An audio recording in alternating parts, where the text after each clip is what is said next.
Hi అండి, welcome back to happy recipes. నేను మీ స్వప్నని. ఈరోజు వీడియోలో బయట వర్షం పడుతున్నప్పుడు ఇంట్లో వేడి వేడిగా ఉల్లి వడలు వేసుకొని తిన్నారంటే చాలా టేస్టీగా ఉంటుంది. అలాగే పిల్లలకు ఇలా వేడి వేడిగా ఇంట్లో చేసి పెట్టారనుకోండి, బయట కొనివ్వమని అస్సలు అడగరు. చాలా హెల్దీ కూడా. అన్నీ ఇంట్లో ఉన్న వాటితోనే చాలా క్విక్గా 10 నిమిషాల్లో చేసేయొచ్చండి. ఈ రెసిపీ చాలా ఈజీగా చేసి పెట్టొచ్చు. పిల్లలు అయితే చాలా ఇష్టంగా తింటారు. కాబట్టి తప్పకుండా ట్రై చేయండి. టేస్టీ అయిన ఈ రెసిపీని ఎలా ప్రిపేర్ చేసుకోవాలో వీడియోలోకి వెళ్ళిపోయి చూసేద్దామా. మరి ముందుగా ఇక్కడ నేను ఒక కప్పు ఉల్లిపాయలని తీసుకున్నాను. ఇలా పొడుగ్గా కట్ చేసుకున్నానండి. వీలైనంత సన్నగా పొడుగ్గా కట్ చేసుకోవాలి.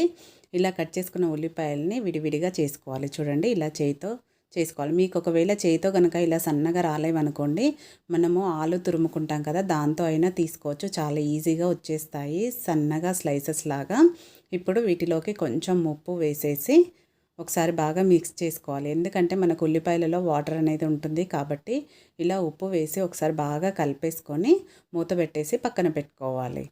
దీంట్లోంచి నీరు అనేది బయటకు వచ్చేస్తుంది. ఉప్పు వేయడం వల్ల నీరు అనేది తొందరగా బయటకు వస్తుంది ఉల్లిపాయలలో.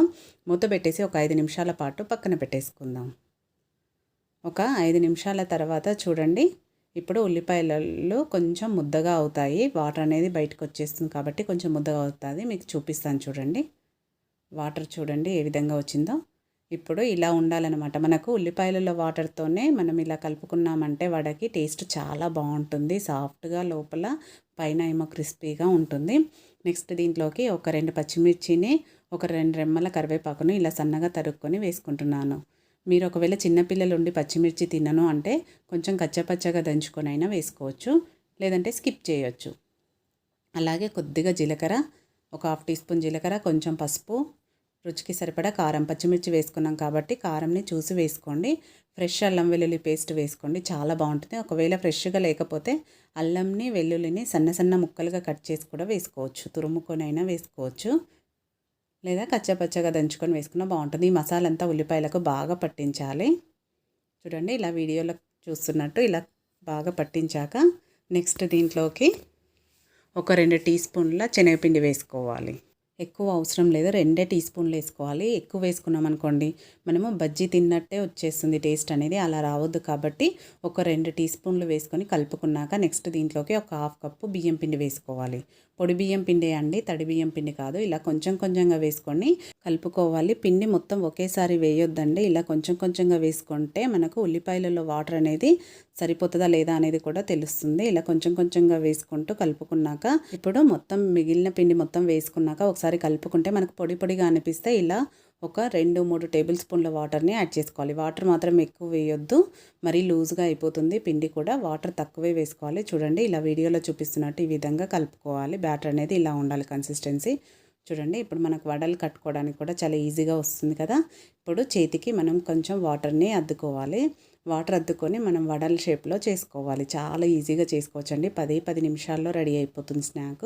మనం ఎంతలా చేయాలనుకుంటున్నామో అంతే ముద్దను తీసుకొని జస్ట్ ఇలా తడి చేయితో ఒత్తుకొని, మీరు ఈజీగా చేయితో వస్తే ఇలా చేయండి ఒక్క చేయితో, లేదంటే 2 చేతులకి వాటర్ అప్లై చేసుకొని ఈ విధంగా రౌండ్గా వడలలాగా చేసుకోవాలి. చూడండి, చాలా ఈజీగా అయిపోయింది కదా. పిండి మాత్రం ఈ విధంగానే కలుపుకోవాలండి. మరి ఎక్కువ పిండి ఉండొద్దు, కొంచెం మనకు ఆనియన్సే ఎక్కువగా ఉండాలి, పిండి తక్కువ ఉండాలి. ఇలా రెడీ చేసుకున్న వీటిని ప్లేట్లోకి పెట్టేసుకోవాలి. నెక్స్ట్ ఇలా ఇంకా మనం ఆయిల్లో ఫస్ట్ ఎంతవరకు వేసామో అంతా చేసి పెట్టేసుకోవాలి.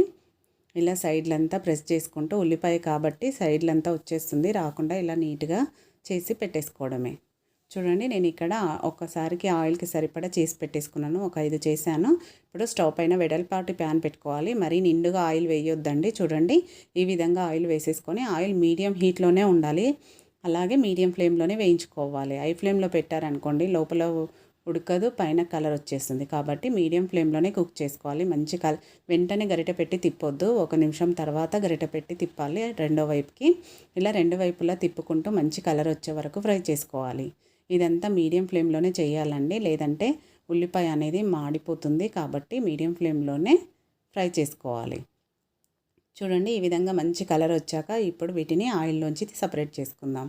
ఇలా ఒక స్ట్రైనర్లోకి వేసుకుంటే ఎక్స్ట్రా ఆయిల్ అంతా కిందకి వెళ్ళిపోతుంది. కాబట్టి ఈ విధంగా వేసుకొని 1 నిమిషం పాటు ఉంచేసి టిష్యూ పేపర్ ఉన్న ప్లేట్లోకి వేసుకుంటే సరిపోతుంది.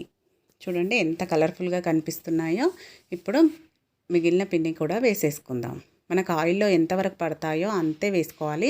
అలా అని ఇది ఆయిల్ మాత్రం గుంజదండి, ఆయిల్ ఎక్కువగా లాగేయదు. చాలా తక్కువ ఆయిల్లోనే హెల్తీగా అయిపోయే రెసిపీ కాబట్టి పిల్లలకైనా చాలా మంచిది. చాలా ఈజీగా కూడా చేసుకోవచ్చు కదా. అన్నీ ఇంట్లో ఉన్న ఇంగ్రీడియంట్సే కాబట్టి సింపుల్గా చేసుకునే రెసిపీని తప్పకుండా ట్రై చేయండి. చూడండి, దీన్ని ఇప్పుడు నేను టమాటా సాస్తో పెడుతున్నాను. చాలా బాగుంటుంది టేస్ట్ అయితే.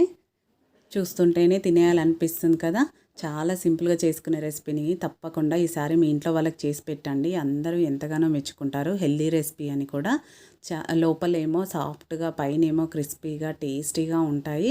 చూస్తుంటేనే మీకు ఆల్రెడీ అర్థమైపోతుంది ఎంత సింపుల్గా టేస్టీగా ఉన్నాయో. కాబట్టి తప్పకుండా ట్రై చేయండి. ట్రై చేశాక మీకు ఎలా కుదిరింది అనేది మీ ఫీడ్బ్యాక్ను పెట్టడం మర్చిపోకండి. అలాగే ఈ వీడియో మీకు నచ్చినట్టయితే ఒక లైక్ చేయండి, మీ ఫ్రెండ్స్ రిలేటివ్స్తో షేర్ చేసుకోండి. మరిన్ని ఇలాంటి టేస్టీ రెసిపీస్ కోసం మన ఛానల్ని సబ్స్క్రైబ్ చేసుకోవడం మాత్రం మర్చిపోకండి. వీడియో నచ్చితే తప్పకుండా లైక్ చేయండి. Thank you for watching.